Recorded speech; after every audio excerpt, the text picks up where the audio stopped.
Good evening, Mayor and Council. It's a pleasure to be here to present the 2022 to 2026 draft financial plan in person.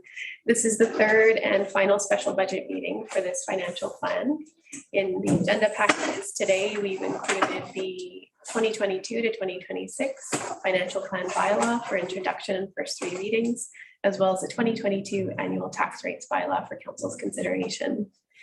This won't be a comprehensive presentation of the financial plan. Typically at this stage in the third and final budget meeting, we'll do a summary of the 5-year financial plan from the financial officer.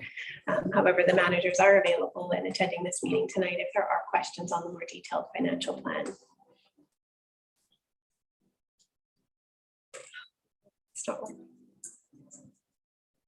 There we go.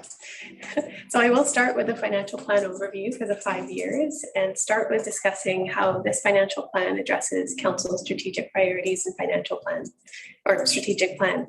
I'll provide an overview for the 5 years, focusing in on the 2022 consolidated budget and talk about some amendments since the last budget meeting, which was on February 2nd. I'll then take a pause to see if there's questions from Council regarding that discussion and then move on to property taxation. We'll go over the assessment rolls and changes since the completed assessment roll that we saw on February 2nd, as well as any non-market changes and market changes, the draft 2022 tax rates that are included in the bylaw for Council's consideration, and go over the property tax calculations, which at this stage will include taxation from all agencies, including municipal taxation. So this financial plan addresses all aspects of Council's strategic plan, the 2021 to 2023 plan. It addresses affordable housing by providing reductions to DCCs that will contribute to affordable housing, which will secure future expansion and infrastructure needs. It will manage our growth and ensure sustainability for the community. This budget plans for new and aging infrastructure by seeing the continuation and continued investment in the CNI levy, increased by 5% this year, and it adds resources to further development of the asset management plan by adding dedicated staffing resources to further that along, as well as investment in our wastewater treatment plant. It enhances community life, increasing service levels in the area of recreation and childcare, and will provide more to residents in this area and service levels. We will also see the return of the community recreation facility. It manages the challenges and benefits of tourism with the renewal of the RMI program, a new resort development strategy addressing regional needs, including emergency planning, and includes the most recent application, municipal and regional district application and contribution to the wastewater treatment plant. It emphasizes sustainable mobility in the area of continued multi-use path improvements, further pay parking to allow for other initiatives in the multimodal transportation plan, as well as other initiatives. It enhances corporate governance and capacity by providing a new organizational structure that supports service levels and resources, communications, and being able to provide a platform such as Tla-o-qui-aht to engage the community on Council's priorities. So this budget is truly is an outcome of Council's strategic priorities. So as mentioned in the February 2nd budget meeting, this was a very difficult budget to prepare. But we are in economic times that are extremely complicated. We are seeing inflationary increases across the board, materials, supplies, and equipment, hydro and fuel increases as a result of current events. And the market responses to tenders and proposals are exceeding our engineering estimates. So we're having to adjust project timelines to ensure that we have the resources, both financial and staffing resources, to respond to these events that are occurring. It was a difficult financial plan to balance, as I indicated back in February, but I knew that all the management team would have to go away and work really hard to prepare a balanced financial plan for Council. So we've certainly done that today and have done so by reassigning prior years property taxation and user fees that were not used. It's either the continuation of projects that were not completed or adjustments to the use of those funds and have applied those to this financial plan. We've adjusted project timelines in response to the difficulties with being able to obtain the resources required for projects and programs. And we've reallocated timelines to ensure that we can have the budgets and continue affordability on an annual basis. We've allocated general surplus reserve funds to assist us with balancing the budget, and I'll go over some of those allocations later on in the presentation. And we've had to have another look at our property tax increase. If council recalls, at the February 2nd meeting, I proposed a 4% base rate taxation increase. And I indicated at that time that we'd have to have a closer look at that because we were seeing significant cost drivers in the budget in response to the economic times that we are responding to currently.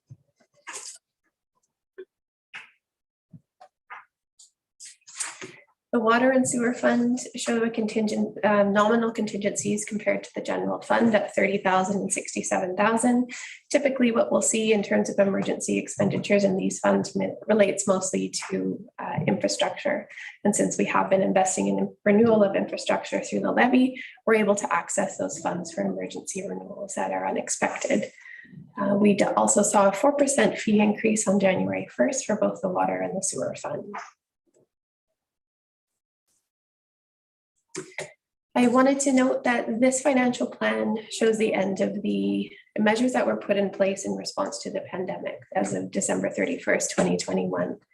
If council recalls, in 2020, we reduced property taxation by 19%.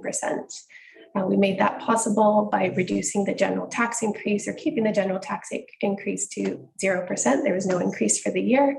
And the C&I levy was reduced to $0 from property taxation. In an effort to continue that long-term investment plan, we made a commitment in 2020 to revisit that investment plan in the following year after we understood better the results and the impacts of the pandemic from a financial perspective. 10% of the planned levy was allocated from general surplus reserves in that year to continue to contribute a nominal amount to those reserves. And in 2021, the levy returned to pre-COVID levels. However, we continued to contribute a portion from the general surplus reserve to continue to minimize the impact on the taxpayer. And I'll go over what those contributions were in a moment. So for 2022, the general surplus subsidy will fall away and the C&I levy will be fully taxed to pre-COVID levels and continue to increase at that rate of 5% that was introduced in 2017 after the asset management investment plan was completed.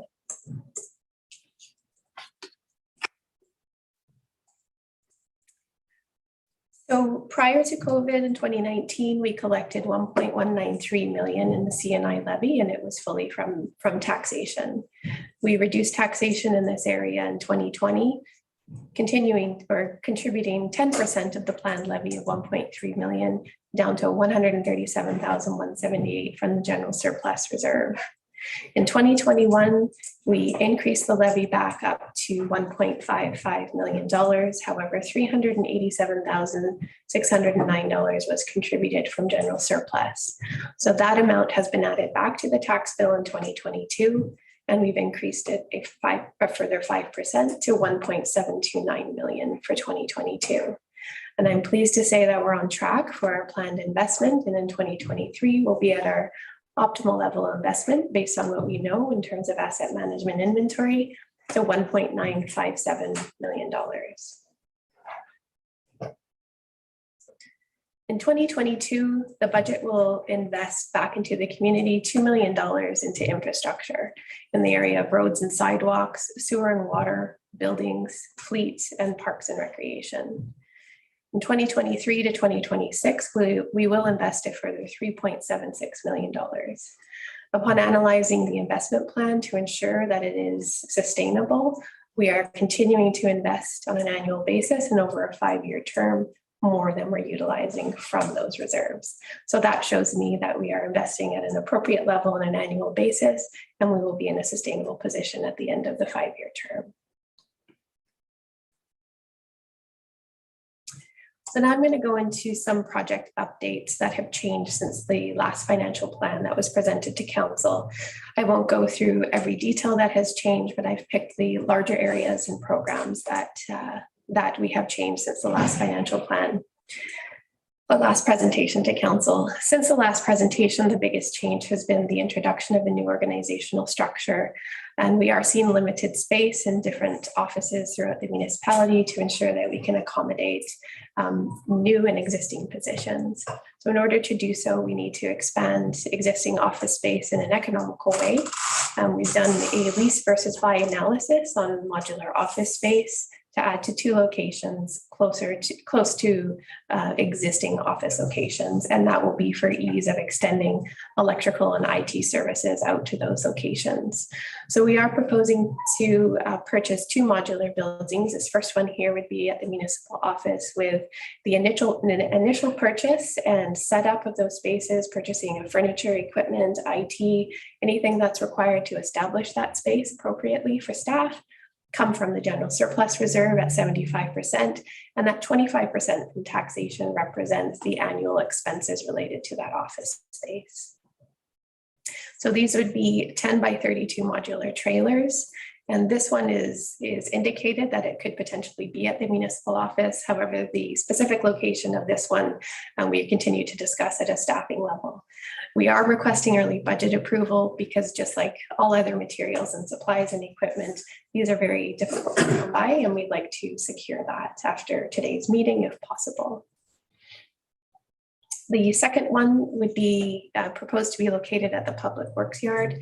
And this one you'll notice is at a different budget amount. We were able to get one at a slightly lower value than the second one, similar or same size and same layout. And those costs are coming at 68% from the surplus reserve, and the balance are those annual costs related to operating both of the trailers.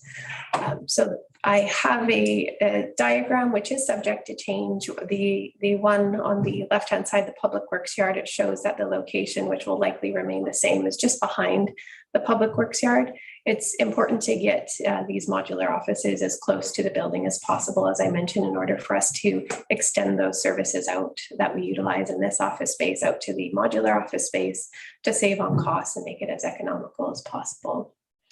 The other location, if it were to be at the municipal office, is one consideration would be into the paved lot, with the modular trailer being 10 feet by 32. It's not going to take up very many parking spaces, but that is a consideration in the placement and location for this building.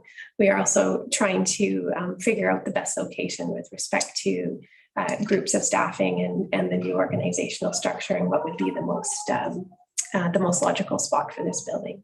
So we will come back to council at a later date and discuss the location of the municipal office one in particular, and with a rationale as to why we've chosen that location. So I won't be bringing forward or introducing the recommendation for early budget approval at this point. I'll wait to the very end of the presentation. Given that these are 2 new projects, I will ask the mayor if you'd like me to stop for a moment if there is any questions about this project, or keep going.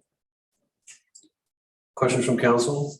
Questions, comments about the modular offices?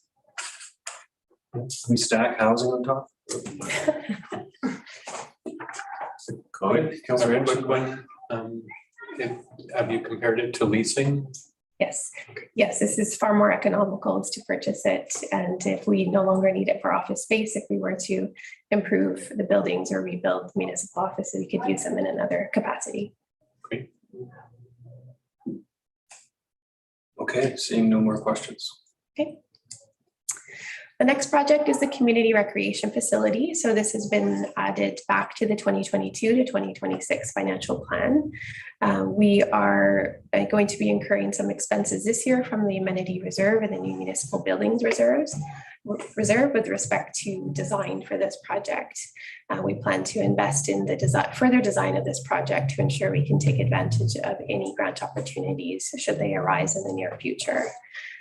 Other alternative funding sources for this project will come forward likely over the next year as we begin the next financial planning process to consider alternatives outside of debt proceeds and or grants if those turn out to not be available. There is a 1.6% contribution to taxation in 2023 to even further that design. And we will be coming back to council in the next budget process, as this will be a consideration in the 2023 tax rates. So for now, we were able to balance the financial plan without applying a 1.6% increase specific to that project. However, we will be coming back for further discussion to see if that will be possible for next year and how we want to better manage the costs with respect to this project. Yep.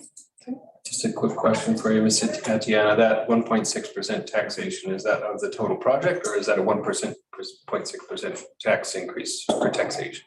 It's 1.6% of that total budget amount. Yeah, so I believe it's $120,000.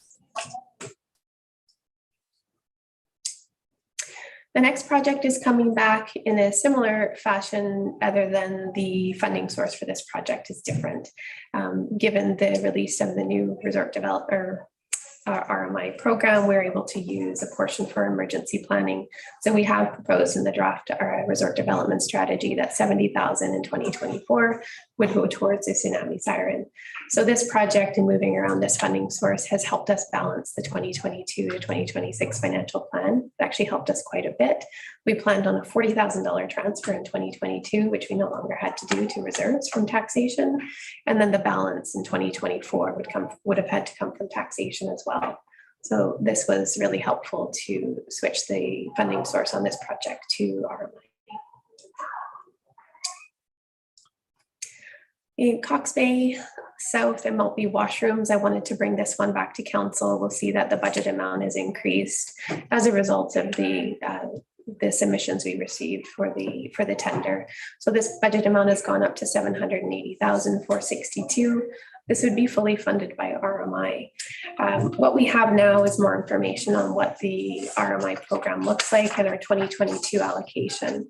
So our 2022 amount of RMI we're receiving has increased 60% over last year. So we were receiving 1.775 million, whereas last year we received 1.1101. And that some of that is as a result of a performance lift that we receive based on visitation. So in line, this is one area where we see an increase in cost. We're able to respond to it with the funding source, where we also saw an increase in value.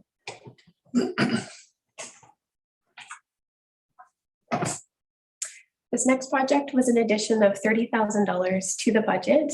This is related to the district's contribution to design of a parking area and road access at the end of Mackenzie Beach Road. And because the manager of community sustainability, Mr. Rogers, is more familiar with this project, I'm actually going to pass the mic over to him. I'll continue to share the screen and he's going to speak to this project briefly. Thank you, Ms. Atiana. This project is a culmination of two processes. The first being the zoning amendment for the Mackenzie Beach resort, which we've gone through over the last couple of years, and I believe will be in front of council next week.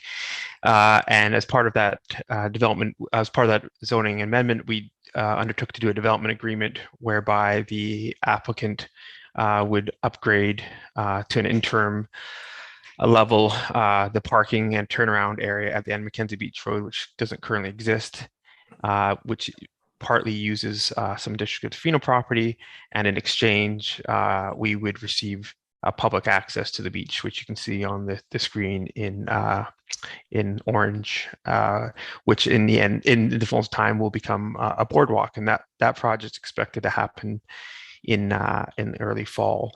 The second piece of that is the Mackenzie Beach Road project, the design project. And so over the last couple of years, I believe council has been presented with a number of options for the upgrading of Mackenzie Beach Road. There were a number of options provided to council about a year ago. This option in front of us is based on one of those options. So these are District of Tofino options. This is option 3, which at the time we didn't know would be possible because we didn't have access through the private property, but through the development agreement, we've managed to secure that. So these projects work together, and the design work that's been spoken of today for $30,000 will form the basis the remainder of the work that we're going to use to design the rest of the road. So this is one piece of the road. There'll be further design work for the straight stretch between the highway and here.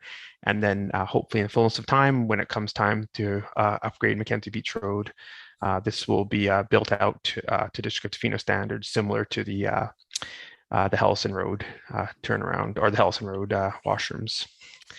Happy to take any questions about it. It's a little bit complicated, but it's all the pieces are falling into place.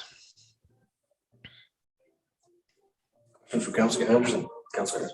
I'm just curious if the district will be able to have paid parking in that lot? And will they Yes. have a benefit from that revenue? Okay, thanks.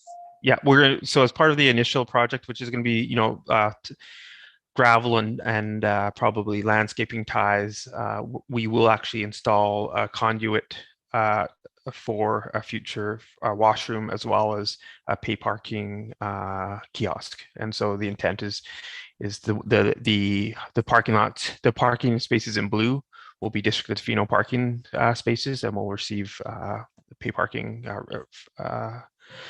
fees from those. Great, super, thank you, Mr. Rogers. Thank you. Thank you. So the $30,000 will be funded from the C&I levy for $15,000, and the other $15,000 will be from paid parking revenue in order to invest back into the program and create those paid parking spaces. And so that leads me to the next slide, where I just want to provide an update on the paid parking program. In 2022, we have two allocations in the financial plan related to the current year's revenue. That one was existing in the February 2nd meeting, but I just wanted to provide them both for council's information today. So EV chargers are being invested at $25,000 per year, so 2022 to 2026. And then we've added in the $15,000 to the project that Mr. Rogers just spoke about. In 2023, we've added in the resource for the transportation and mobility coordinator. Likely the first order of business there will be to ensure that we have the downtown parking program in place in 2023. So there's a proposed start date for that position of January 1st. In 2021, I can confirm, now that the audit is completed, that there was a reserve transfer in the amount of $111,307, which was the surplus balance at the end after revenues and expenditures were totaled for the year of 2021. 2021, yes. In 2022 to 2026, we're projecting a surplus of $2.3 million cumulatively. So over the 5 years, $2.3 million. I'm aware that I do owe council a discussion regarding the allocation of paid parking surplus. In the meantime, none of those reserve funds will be allowed to be spent until that conversation is completed and squared away with council, and that reserve fund bylaw is in place.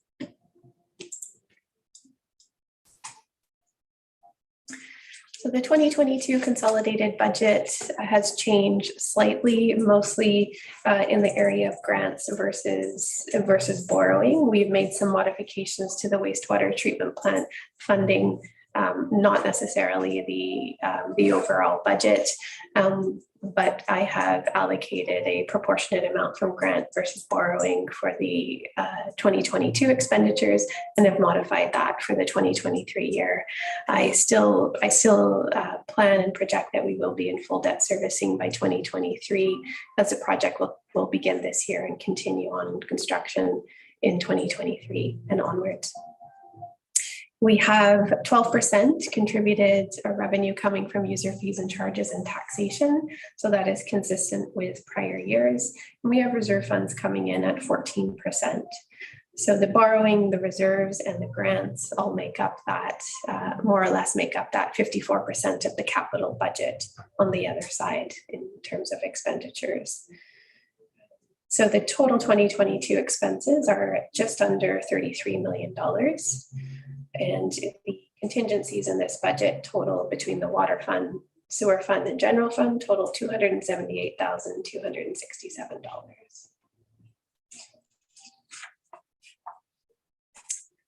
So So that completes the first part of the presentation. I will move on to property taxation as we were able to discuss along the way. And so I'll just keep on moving. Oh, okay, I can stop. I just had a quick question because I didn't want to interrupt the flow. Oh, But I knew of that would have been the course. right time. It was just, I was curious on the 111,000 for the paid parking revenues. And I can't recall the estimates that we were looking at for the 2020. Was this in line with the estimates, or maybe I can get an idea if that's true or false? I will have to email council with that answer. I don't have it here today. Thanks. Okay.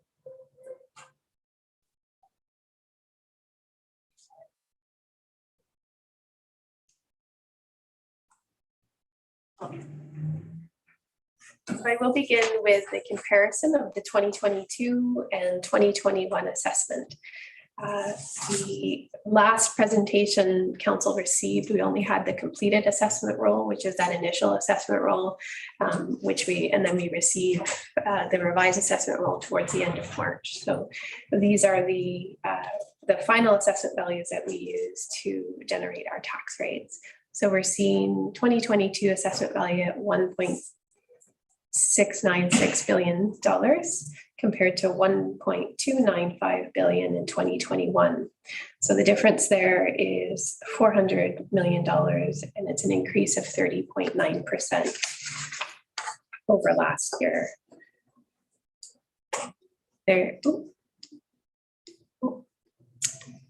stealing my thunder there. What's going on?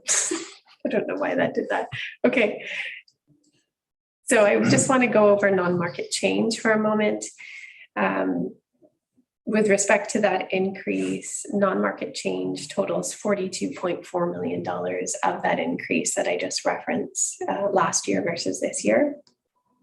2.5% of that 30.9% assessment change is related to non-market change, and the rest is related to growth in the market.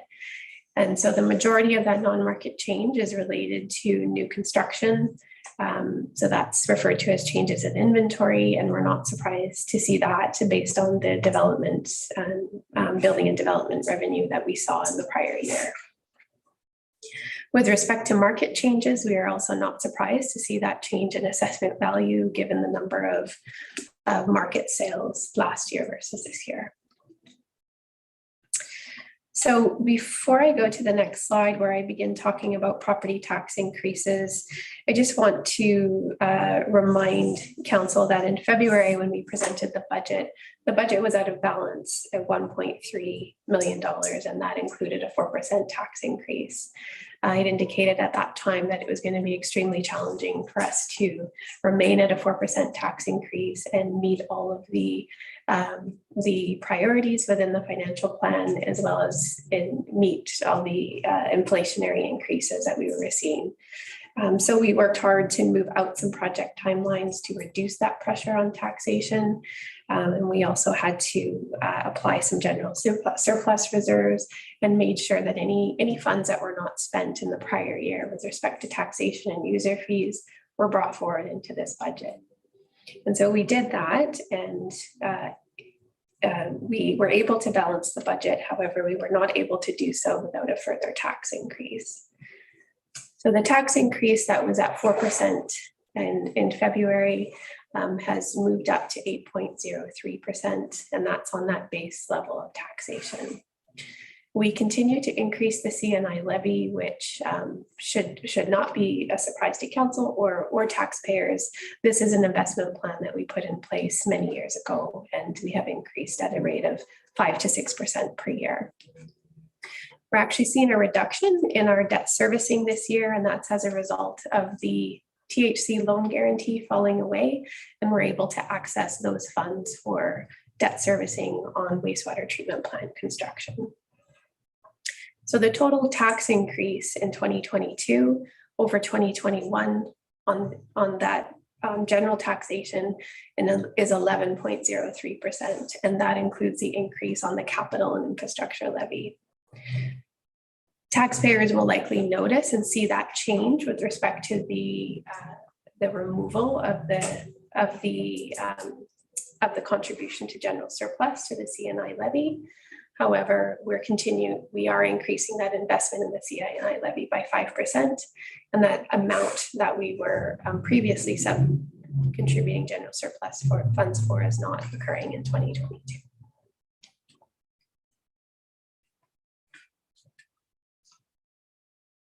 And I will come back to this part of the presentation in a little bit.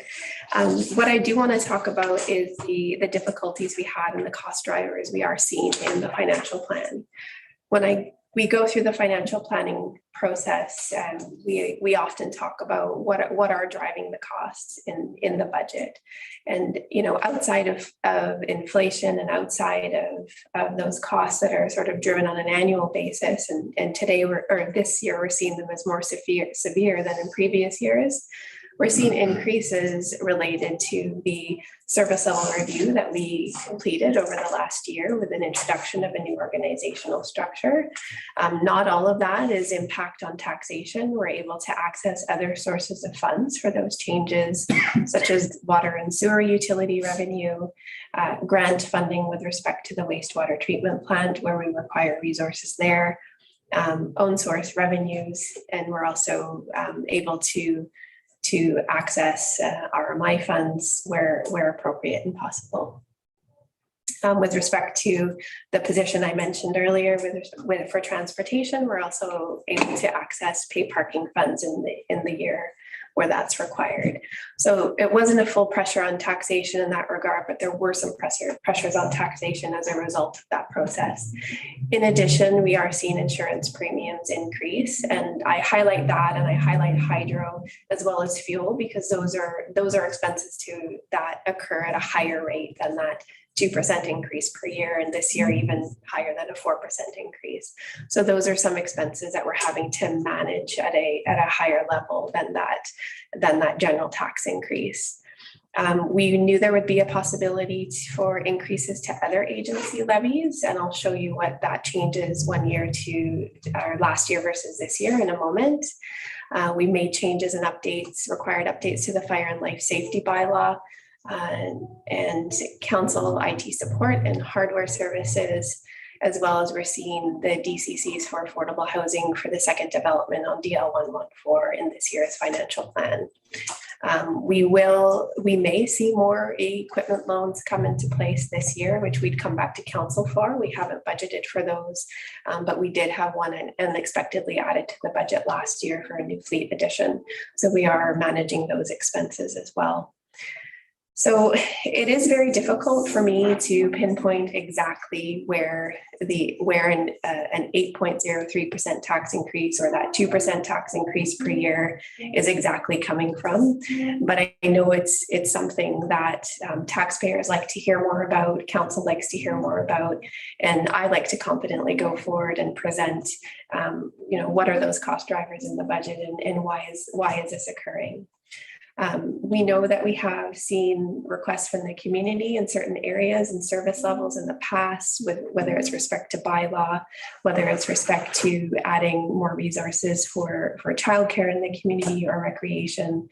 And council strategic priority certainly speaks to some of those demands and correspondence that we have received from the community. So in an effort to put a circle around some of the increases in the financial plan, not to say that that's the only area where we are seeing increases. I have tried to break out beyond that 4% increase I introduced at the last budget meeting, which is mostly, a lot in relation to increases in inflationary increases we're seeing across the board. I tried to balance the financial plan with $140,561.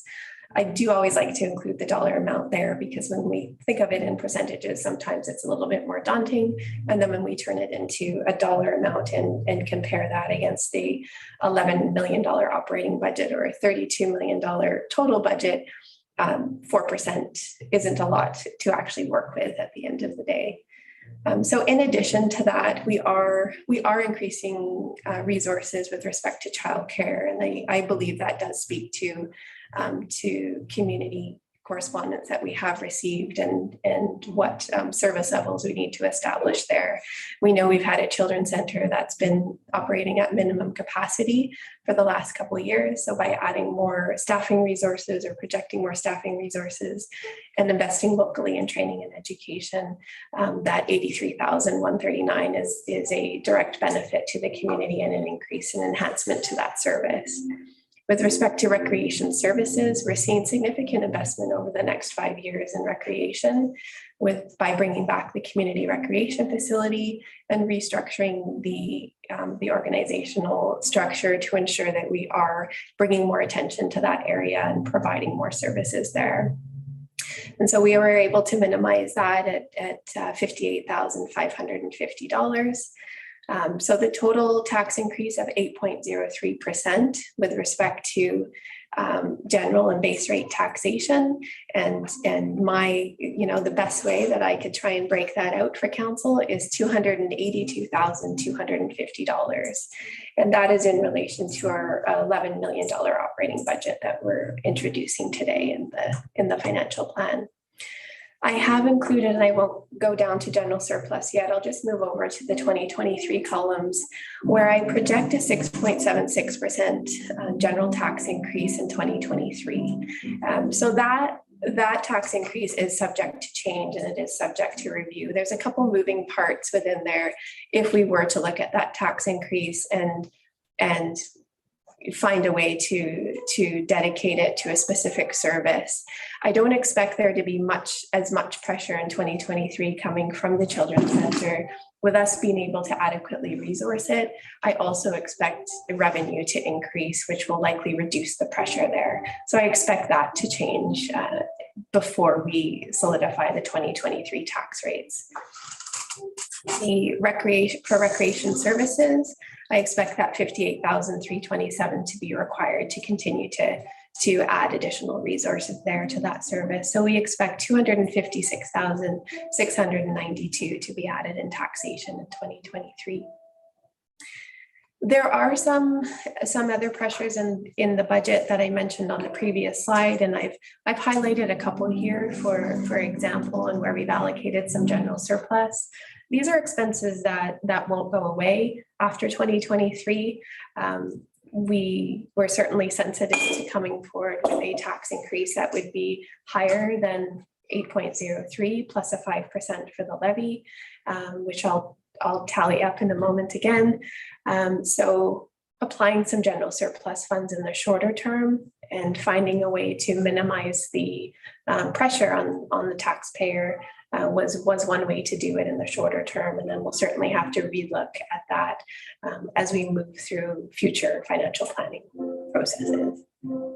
So the fire and life safety bylaw is equivalent to just over a 2% tax increase, but we are allocating general surplus funds for that, and so in the amount of $72,000 in year 1 and year 2 of the financial plan. And then there are administrative resources that we are adding as a result of the organizational changes, and that's equivalent to 1.25 or $43,000 in year 1 and $44,000 in year 2. So we'll have a look at those expenditures again as we enter the 2023 financial planning process, which I'm excited to say is probably about less than a month away. Well, you won't be doing it, right? Yeah, no. I don't know. Well, maybe.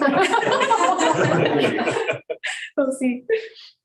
And so just to summarize what we've included for that base rate tax increase in this 5-year financial plan, we've included that 8.03% in 2022, 6.76% in 2023, which will be under review in the next financial planning process and subject to change, a 3%, and then a 2% and a 2%.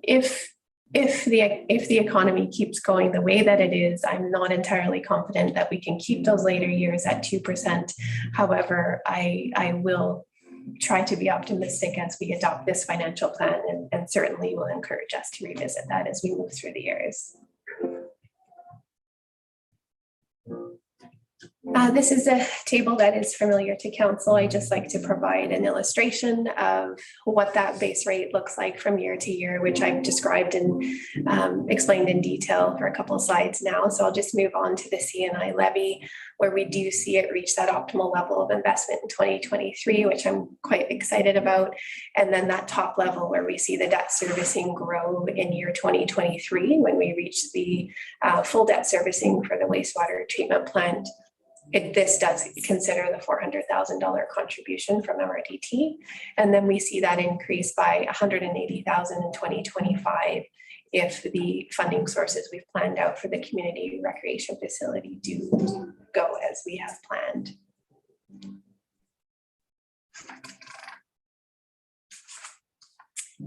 And so just to provide a reconciliation of the base level or the taxation, how we got from last year to this year, the 2021 base level taxation was at $514,022.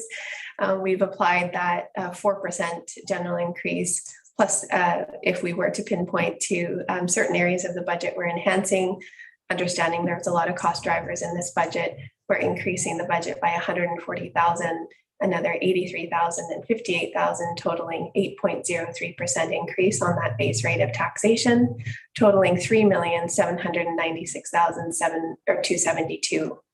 Further to that, we saw non-market change revenue increase over the completed versus revised roll, increased by about 17,000 from the last presentation. So we brought that in to help us balance the budget at 69,641. The capital and infrastructure levy is being taxed at $1,729,093. And then we have debt servicing at $51,890 that goes through taxation. And that's in relation to our long-term debenture debt for water infrastructure. So the total 2022 municipal taxes are at $5,646,896.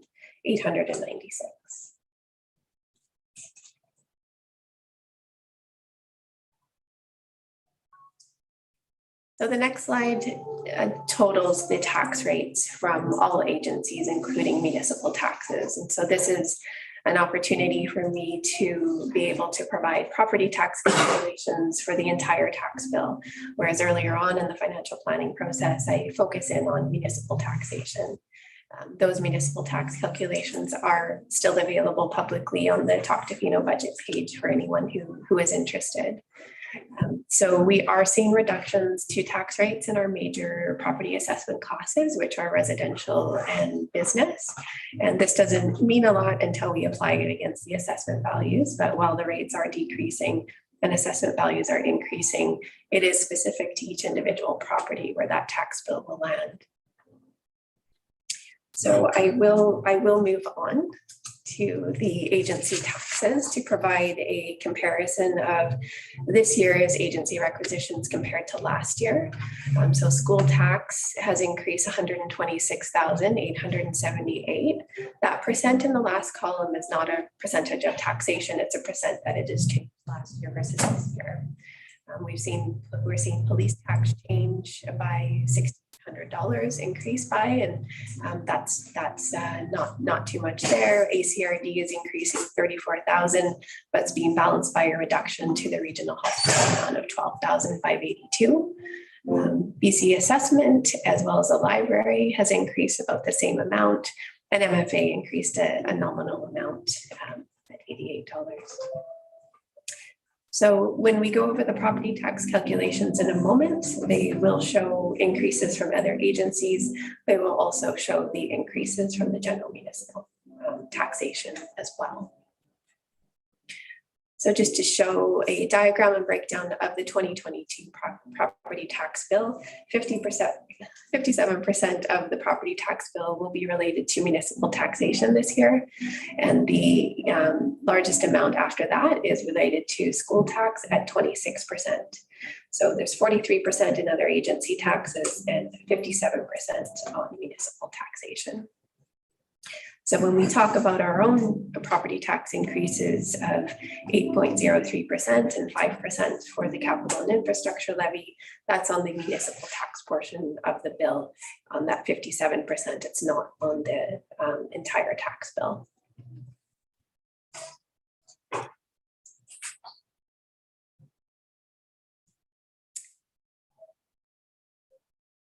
This shows how property taxation will be collected in the residential class. Residential class makes up just over 83% of overall assessment value in the municipality, with 1,254 tax folios. And we are collecting just under $3 million from the residential class, which is equivalent to 53% of total taxation being collected.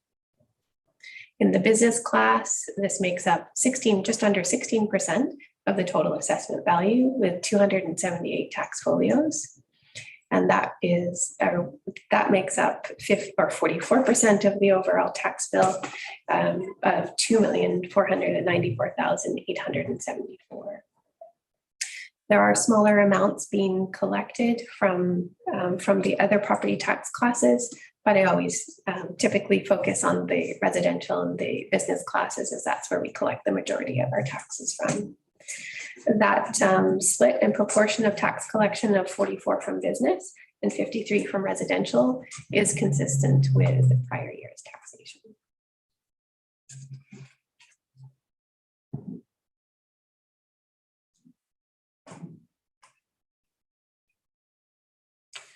So I am providing some information, statistics regarding tax shifting and regarding ratios, and then have a discussion regarding tax shifting, as that may be of interest to council. And I know it is something that we do discuss from year to year. What I haven't been able to do for this year's financial planning process is provide adequate information for council to make a decision for this taxation year. Unfortunately, due to limited staffing resources in my department, I was unable to dedicate the time that I wanted to dedicate to be able to present scenarios for council to consider with respect to tax shifting. What I will say is that we've seen 2 years of either a reduction or nominal increase to assessment values in the commercial class, which is out of line with what we've seen in changes of assessment values in the residential class. And sometimes this can be remedied if we wait 3 to 5 years where we see an upswing in the business class. However, if we begin the next financial planning process in June, we can certainly start discussing tax shifting at that time rather than waiting so late in the financial planning cycle. Which would also give some indication to the business community that this may occur in the next financial planning cycle. We would have the benefit of knowing what will happen with assessment values next year to see that if over this 3-year term, we start to see assessment values even out or change proportion, or that may not occur. And then we can certainly move towards and start communicating on making a change with respect to ratios. But I have provided today how our ratio has changed last year over this year, and it has changed significantly last year over this year. It has increased quite a bit over last year. So I wanted to provide that information to council in advance of considering the tax rate bylaw that I have provided for today. So the residential to business class ratio information I was able to receive at this stage was with respect to 2021 statistics. So our ratio last year was 3.52 over residential to business class. The average provincial ratio is 2.76. And so this is all municipalities. And the highest ratio I saw was indicated at 5.64%, and the lowest was 1:1. So our ratio has swung up quite a bit in 2022 to 4.35%. And so the ratios would be the starting place, as well as the weighted proportion of assessment values would be the starting place for us to begin calculating and having a look at different scenarios to adjusting those ratios and essentially shifting taxes from one property class to another. So that's why I wanted to provide this information today, to perhaps provide some comfort in the absence of being able to have the opportunity to shift taxes this year, or just as information to council. The next slide is I narrowed down to population 4,000 to 999,000. And so our ratio there for last year was 3.52 compared to the average for this population of 2.99, with the highest being 5.29 and the lowest being 1.23. And that compares the average or last year's ratio for us compares to this year at 4.35. Sorry. Yes. Can you explain that just a little bit? Business to residential to business class ratios of population, 4,000 to 900. I took municipalities with population 4,000 to 999 and narrowed it down rather than using all municipalities in BC. So the first slide is all municipalities, and this narrows it down to those municipalities. Gotcha, thanks. And I chose 4,000 to 999. Just given that our community seems to function at a level that could accommodate a population of that size. When I am looking at comparisons for other statistics, I typically look at this population size as well. So can I actually just get you to explain a little bit? Now we've seen that in market changes to our residential class has gone up, significantly. Hundreds of millions of dollars, but it seems like the market change for business class has not gone up nearly as much. So it was, I forget what it was, but it was, you probably back, but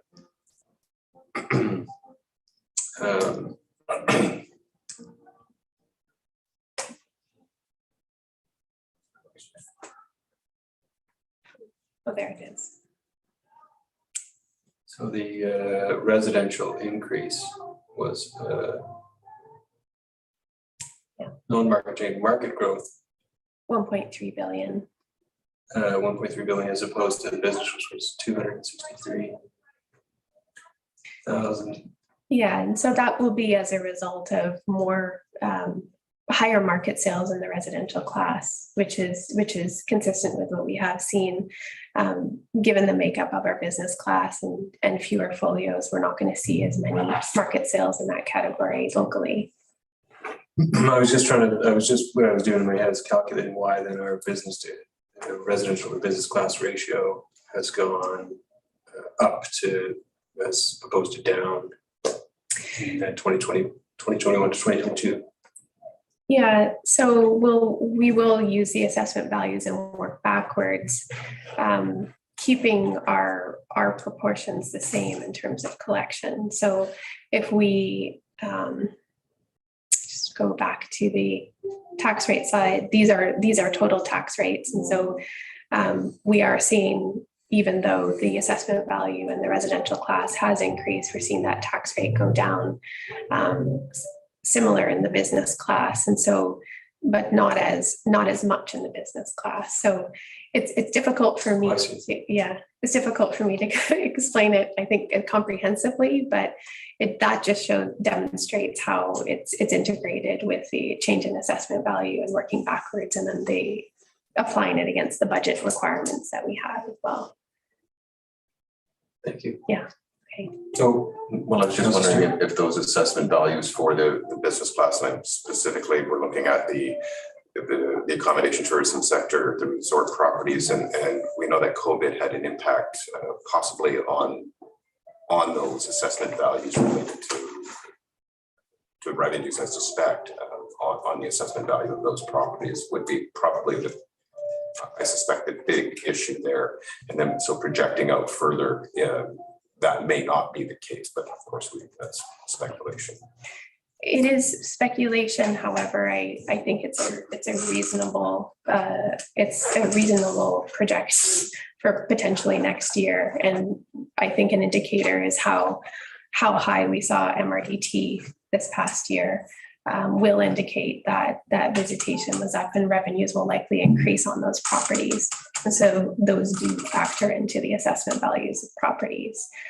They're not looked at, I believe, on an annual basis. However, it looks to me that because assessment values have decreased and have only slightly increased over the last year, this could be something that will be looked at in the next year. And that's why I'm kind of thinking maybe we'll see this balance out in 2023, but perhaps not.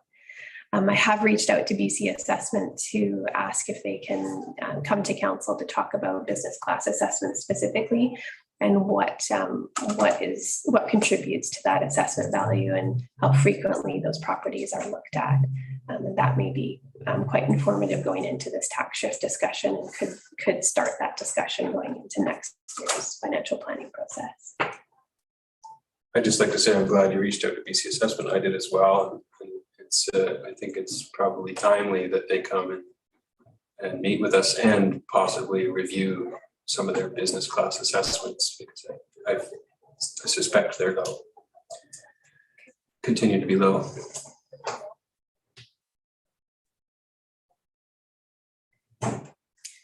Okay, and so the last group of municipalities I looked at were the resort municipalities. And so within those municipalities, the Tofino sits quite high with respect to last year's ratio at 3.52%.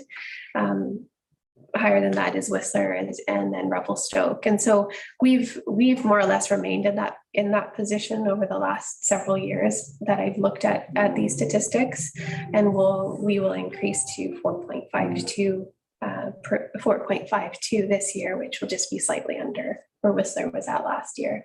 I don't have the stats on what 2022 looks like. Well, yeah. Sorry, can I just make a comment on that? Is that okay, Ms. Tierney? I was just going to point out that just this is a really interesting slide for me to look at, noting that if we also compare visitor to resident ratios, we are by far the largest. And so just want to point out that there's other aspects of it as well, that we have more visitors to residents than either Whistler or Revelstoke by far. So there's greater impact on our infrastructure overall from visitation. Yeah. Just something. Yeah, and I think that's why I brought back this slide again, which was earlier on in the presentation, is just to talk for a moment about how unique the makeup of our assessment classes are as well. The two that are most material, residential and business, they range significantly in assessment value from low to high in the business class as well in the residential class. Also within the residential class is our limitation to not be able to tax properties with vacation rentals outside of that residential class or split between residential and business. And so we need to make sure that we are capturing effectively the taxation related to those properties that may have a home-based business or vacation rental. And that's a consideration when we do start talking about tax shifting, is what would be our threshold for that, to make sure that there's fairness and equity in that shift. And so that would be, I don't want to rush that discussion, and I don't think I would have been able to give it the value that I could have to council today to make that happen for this year's tax rates.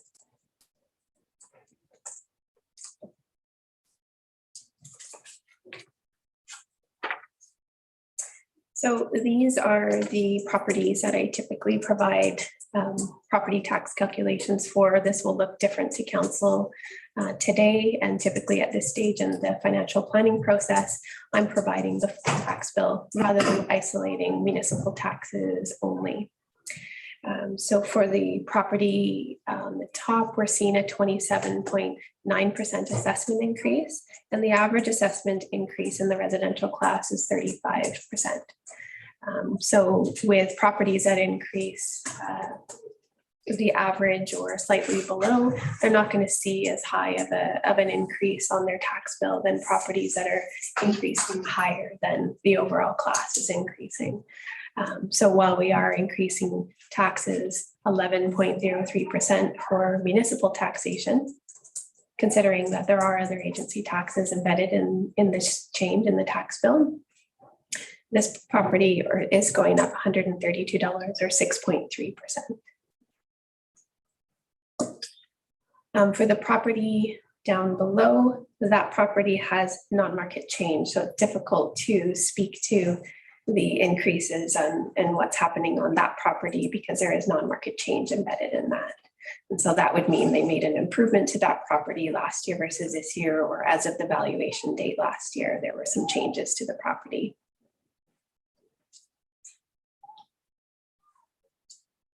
The next property, sample property, is going up in assessment value 47.7%.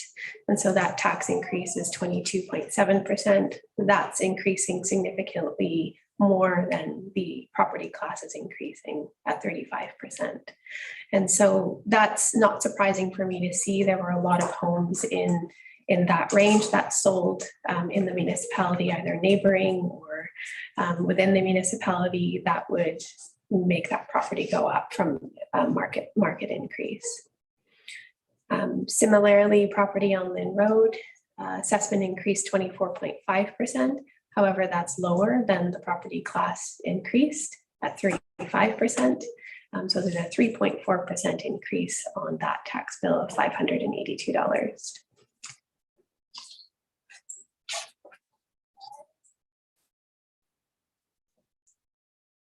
So this is fairly inconsistent with prior years in that these same properties that I look at from year to year in the residential class, if non-market change is not a factor, we'll typically see them increase at the same rate because there's been so much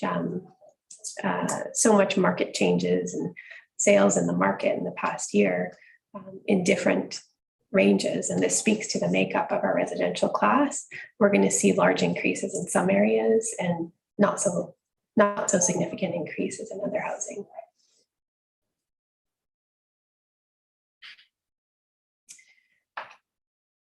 And moving on to resort, and then I'll go on to commercial or restaurant in a moment. We're seeing a 4.5% increase in this property. This class, business class, is increasing 11%, just to give an indicator of what that looks like with impact to the tax bill. So we're seeing an $8,000 increase on this tax bill, or 3.2%. It's very similar to the one below at 4.4% assessment increase and a 3.1% increase, or 6,150. One thing I do like to note is with respect to residential properties, I know I'm going backwards a little bit, is that residential properties do have the benefit to apply for, if it is a principal residence, the homeowner grant. And then there also is the ability to defer taxes later on if you so choose to do so. And so that is, those are two programs that are available to residential principal residence properties. Can I make a comment on this, Ms. Etienne? I just want to point out that we see them average, not average, but a homeowner of the middle class, being hit very hard. And it looks like the greatest increases percentage-wise are going to hit that middle average home on U-Wood or Lone Cone or something like that, up to $100 a month, $1,000. And then we see some of the larger resorts or commercial or restaurants getting such a very small increase. And I know we talk about, I think it's a good time to talk about this with council, because we talk about STRs, we're talking about the use of, the commercialization of residents. But here we see a resident without a commercial use, without any business, they cannot write any of these tax increases off against a business, right? Just use of home, where all these people can, like all of these businesses can. So they're getting double whammy in a sense. A person who has a residence, middle of the road residence worth $1 million, is paying far more tax without the benefit of any write-offs. So then it's just something to think about when we talk about commercial use of home, is that everything is like putting the pressure on a certain sector of our population. I think we just need to realize that, think about that when we're talking about tax shifts and who can bear the most brunt, the greatest brunt of increased costs. $100 a month for a family in Tofino without business use of home is a lot of money. Not sure that's spread out over the commercial. That's my opinion. I I will go back to the residential properties and highlight the allowable use for some of them. The Tibbs building is allowed short-term rental with it being the only unit and not a secondary suite. So there is home-based business allowable in most of these properties I look at. On Neal Street, B&B is allowable. In Uwood, similarly, B&B is allowable or a secondary suite. And Lynn Road, short-term rental is allowable as well. So in that middle range, and you had used Uwood as an example, there is an opportunity to recover and react to some of these changes and cost if short-term rental or that use is being utilized on the property, not necessarily if only long-term rental is being utilized. Right, I was just looking at the difference, like a Lynn Road, the property value and their tax increase. Yeah. And that they can run a vacation rental in Lynn Road. The amount of income from that is far different than that Uwood Road, where they're doubling their tax, $1,000 are increased, but yet the commercial use is far less profitable if they have to do it. It's just a point of note. It's a very complicated thing, but I think at some point we have to really sit down and look at it. It's a very complicated system and not. Definitely. Anyway, but I see Councillor McMaster. I was just going to say that goes back to the point I was trying to make the other week about we are putting pressure on people to do short-term rentals to recover those tax increases. You know, we all tend to blame Airbnb and other things like that, but by increasing taxes on that sector a lot, and you just said they can recover by going to short-term rentals, we are actually, you know, encouraging them to. Councillor Anderson. I just want to open it up a little bit to council, if that's okay with you, Ms. Etienne. I think we wanted to sort of use this for this purpose. So go ahead, Councillor Anderson. I'm not arguing that this is, what we have seen though across the province is something like in the order of a 40% increase. And it's mainly been in that single family dwelling type market, you know, that average home. And that's across the whole province. Assessment values something in the order of 40%. And that's where the market is absolutely at its hottest in real estate right now. And that's, so what we're seeing is assessments grow, but just not in high-end properties and not in low-end properties so much. But that 3-bedroom house, you know, that it's gone from $1 million to 1.4 million. So I think that some of these shifts are kind of representative of what the market is doing as well, when so much has moved in that part of the market. I don't know if that makes sense to a financial analysis or not, but that's where the market change has been the most that I can estimate. I think that's the point, is that we're seeing a relative tax shift onto that, because that's the number that we use for tax, and that's it. So some of it's driven by market forces. So that, yeah, definitely there's something to be done by way of looking at tax shifts by asking some questions around assessment. And it's the other thing, when we were looking at comparisons between different municipalities, there's a couple things that I know. Tofino allowed secondary suites a lot earlier than other municipalities, so we have a lot of secondary suites. Some are used in vacation rentals, some as rentals. So we don't have an analysis of how that factors out where that's weighted. But we know we have, compared to most municipalities, that just didn't allow them. We opened that up. Why? We said everyone can have a secondary suite in a house quite a while ago. And quite a while ago, we opened it up to vacation rental in just about all of our residential zonings. So there's another thing about our housing market, specifically in Tofino, that might be a bit of an outlier in comparing it to other municipalities. think are the percentage of those secondary suites and vacation rentals would probably be higher overall. Maybe not compared to Revelstoke and some of our, you call it, but there's something to be sort of delved into there as well, and just the use overall and how that might be affecting the market prices for what we call a typical 3-bedroom house, which also has a suite usually. Oh boy, I also read an article that the province is looking at doing away with, and this is from the Minister of Finance, doing away with the homeowner grant, which would be another huge blow. So hopefully that doesn't happen soon. Yeah, we've been discussing that for a while, because it's benefits the homeowner rather than takes money away from the rental market. Tough time for the middle class. If there is one left. Comments from council, anything else? No. There you go. Go ahead, Ms. Santi. Okay, thank you.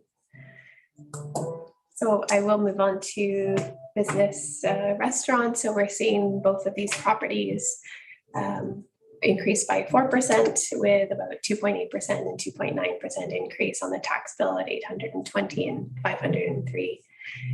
There is a reason why I use these properties from year to year, is that I think that it informed the discussion that council just had, and that you can see the range of properties that we have, the different types of uses of the property and the size of the property, how that can change drastically from one property to the next within the same class. I like to show consistency from year to year so that we can talk about if there were changes on a particular property, and then we can see how that it will impact with respect to the tax bill.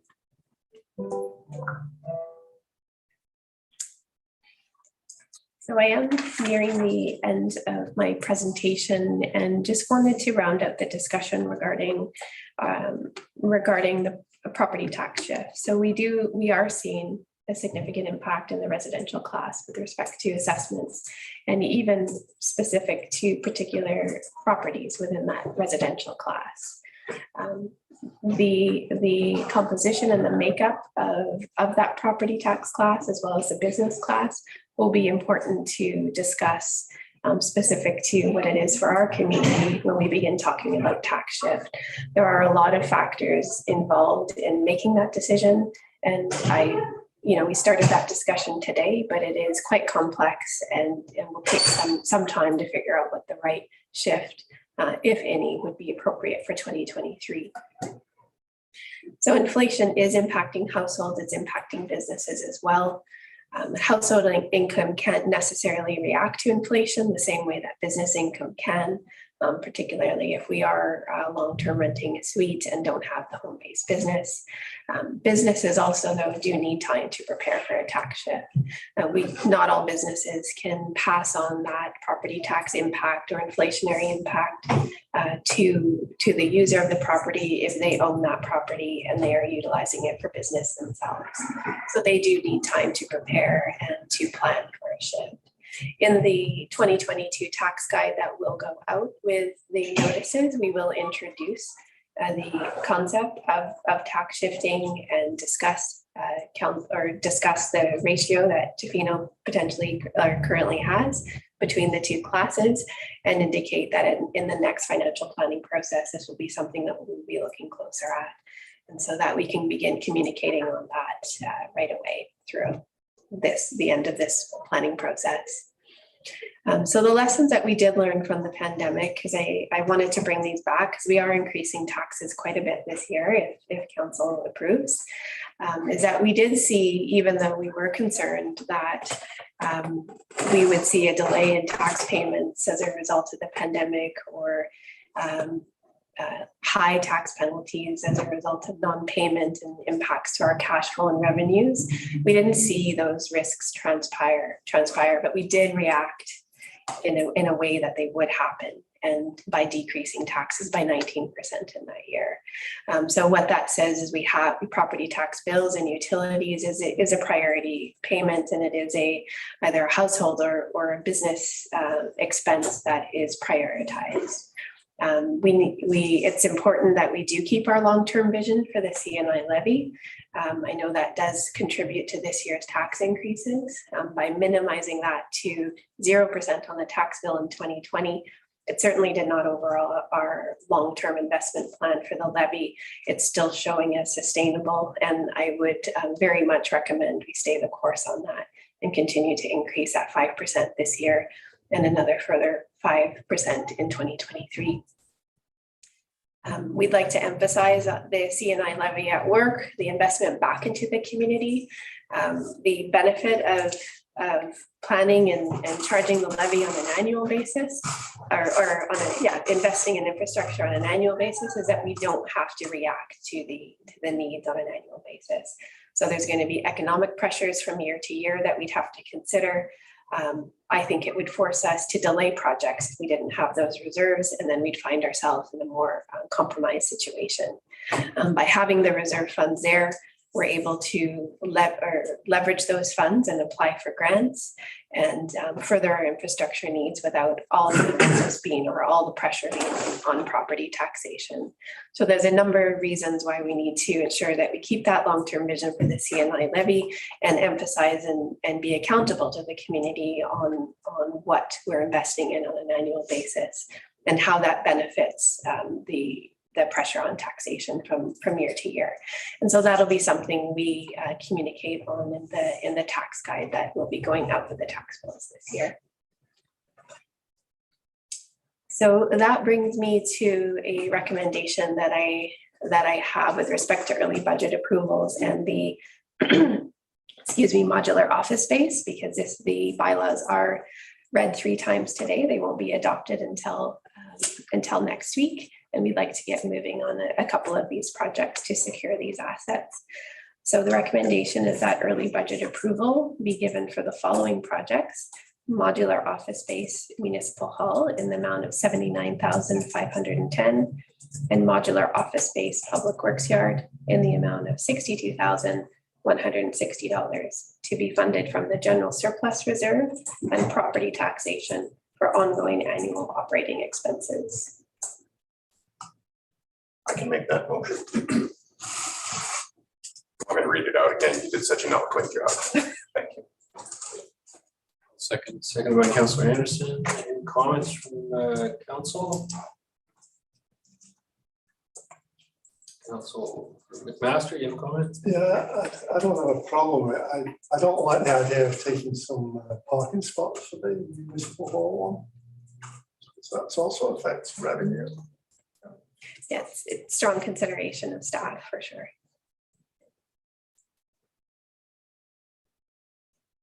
Okay, so all in favor? Seeing none opposed, motion's carried. Thank you. So lastly, the next steps would be for council to consider the bylaws that are included in the agenda packages today. Adoption, if all goes well this evening, would be planned for May 10th. And in June, we will begin our next financial planning process, 2023 to 2027. I'm glad I can't hear the management team right now. It's fine. Yeah, Bob doesn't like. Thank you. Can I just ask if we are thinking of a tax shift in 2023, when would that get presented to? When would the work get done to be presented to council? So based on today's discussion and my time that I've been thinking about it, the past month or so since we've last discussed property taxation, I see it as an ongoing discussion until we get to this stage in the financial planning process next year. There's a lot of factors to it. We need to, I think a first step is having BC Assessment come and have a better understanding of those major property classes that we have. Those discussions will help inform the next steps. And so I would suggest we lay out a phased or a stepped plan at different points in the financial planning process to discuss this, rather than waiting until we get the assessment values. Once the valuation day hits on July 1st with BC Assessment, with another date later on in the year, we may have some insight into what the 2023 assessment role is going to be looking like. That will also help inform the discussion.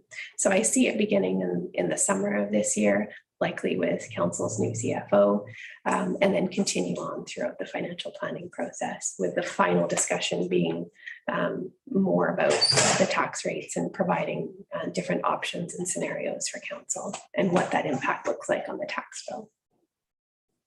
Because from what you were saying, if one just takes the emotion out of it, there's a lot of data gathering's got to happen. Yes, Before we can make a sensible decision. definitely. Thank you.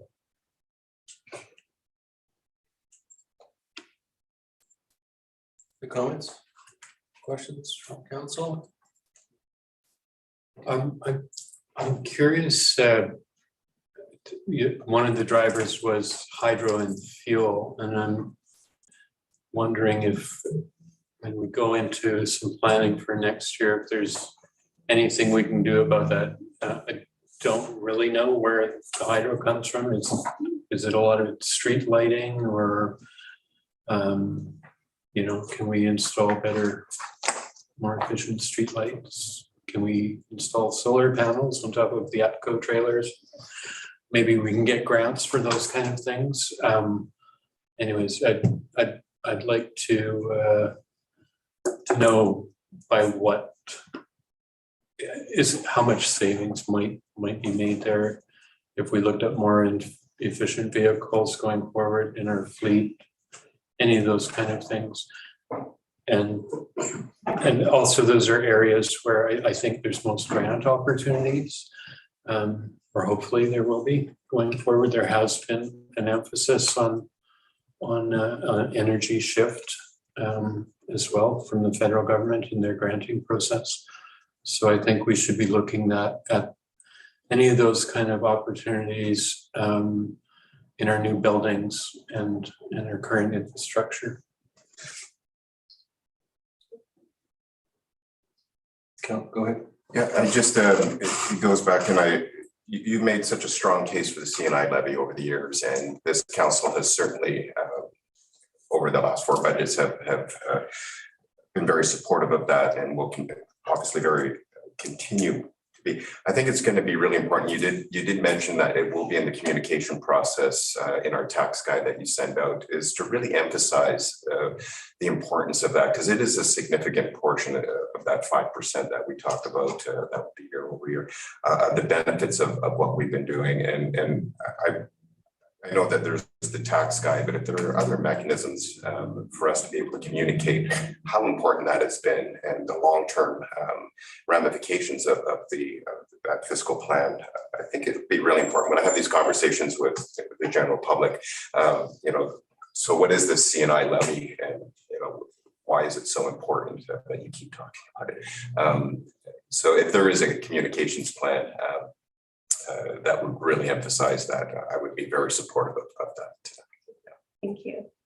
Yeah, we're at a stage in that investment plan now where we're starting to see a significant amount go back into renewing assets. And so, yeah, now would be the time to certainly emphasize that and focus on, highlight that as part of this next 5-year plan for sure. Thank you. Okay. Well, I'm glad to hear that we've got some kind of plan going forward to assess tax shift or those differences. I can see that residential properties are probably going to increase again by 40% for this next assessment. Is my looking at the market and assessments. So I hate to have this conversation again next year and see those increases on that already hard hit area. So I hope this is the last time that we see that. Overall, that's my comment. Thank you. What's that? I was just going to make a recommendation. Okay, If there were no recommendation. further comments. Go ahead. Yeah. That the District of Tofino 2022 to 2026 financial plan bylaw number 1318, 2022 be introduced and read a first, second, and third time. Second by Councillor McMaster. Any other further comments? All in favor? Seeing none opposed, motion is carried. At the District of Tofino 2022 annual tax rates. Yes, okay. That the District of Tofino 2022 annual tax rates bylaw number 1319 2022 be introduced and read at first, second, and third time. Second by Councillor Challenger. Any further comments? All in favor? None opposed, motion is carried. All right. It's up to me here.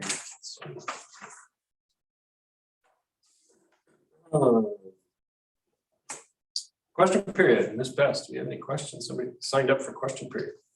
Thank you, Mayor Law. There have been no requests and submissions for question period. We do only have one attendee, which is a financial services staff member. So I don't believe that person would have questions.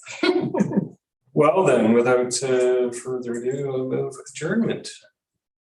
Seconded by Councillor Steer. Any further comments? Objections? No? All in favor? Okay. Motion's carried.